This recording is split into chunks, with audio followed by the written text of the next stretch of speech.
Columbus, Ohio, Andre Hill's only daughter said Thursday that former Columbus police officer Adam Coy messed with the wrong family. "This is what's supposed to happen when another person murders somebody," Karissa Hill said.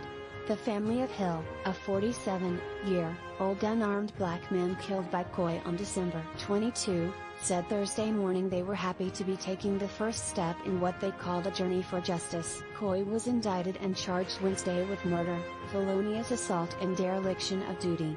Hill's family, accompanied by National Civil Rights Attorney Ben Crump, spoke Thursday in Columbus about the indictment returned by a Franklin County grand jury on Wednesday afternoon.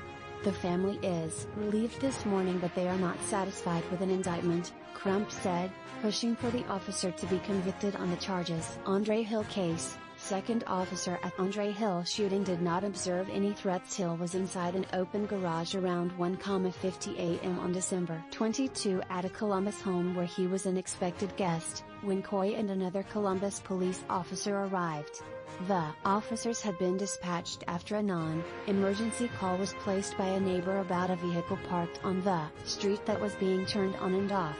The caller did not mention Hill or the exact address where the shooting took place. About 10 seconds after encountering Hill, Coy fired his service weapon at Hill multiple times. Neither Coy nor the other officer turned on their body cameras until after the shooting. Because of a look-back feature on the cameras that records the 60 seconds before they are turned on, the shooting itself was captured on video, with no audio. The video shows officers getting out of their cruisers and walking up the driveway to the open garage door at the home. Hill has his back turned to officers. He turns around and takes 4 steps toward the officers with his cell phone up in his left hand and his right hand not visible. Coy then shoots Hill and approaches him. The audio now on, Coy tells Hill to roll over, saying he can't see his right hand. Coy asks if a medic is coming but doesn't provide initial aid. 6 weeks after his death, Hill's family said they were able to finally feel happiness on Wednesday after hearing news of the indictment. "It made my day yesterday," Shauna Barnett, one of Hill's sisters, said Thursday. Karissa Hill said she smiled genuinely for the first time since her father's death when she received the news. Crump and attorney Michael Wright, who are assisting the Hill family, said securing a conviction on the indicted charges is the next step.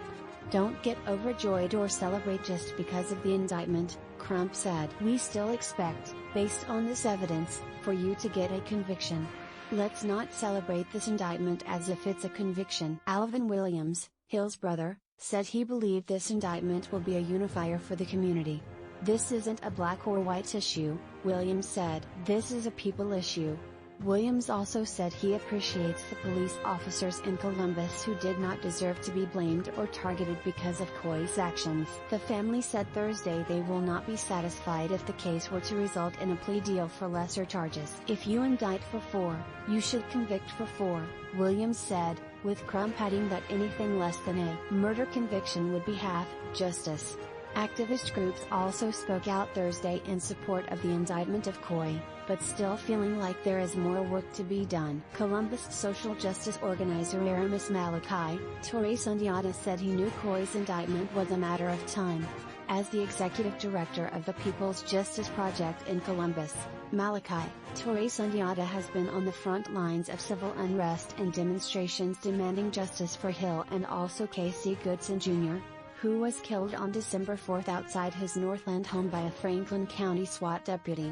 In Malachi Torrey Sundiata's view, the swelling protests against the two slayings, including body camera footage released of Hill's death, put pressure on city and state officials to take action. Though the indictment of Coy is viewed as one demand met for the People's Justice Project, Malachi Torrey Sundiata said the group will continue to push for police reform and the arrest of Jason Meade, the deputy who fatally shot Goodson, 23, while assigned to a U.S. Marshals task force in Columbus.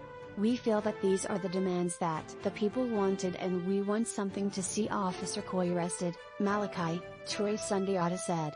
"We're just going to keep organizing, keep fighting for the cases of Casey and Andre Hill." Contributing, John Fuddy, and Eric Legetta. Columbus Dispatch. Follow reporter Bethany Bruner on Twitter, @BethanyBruner.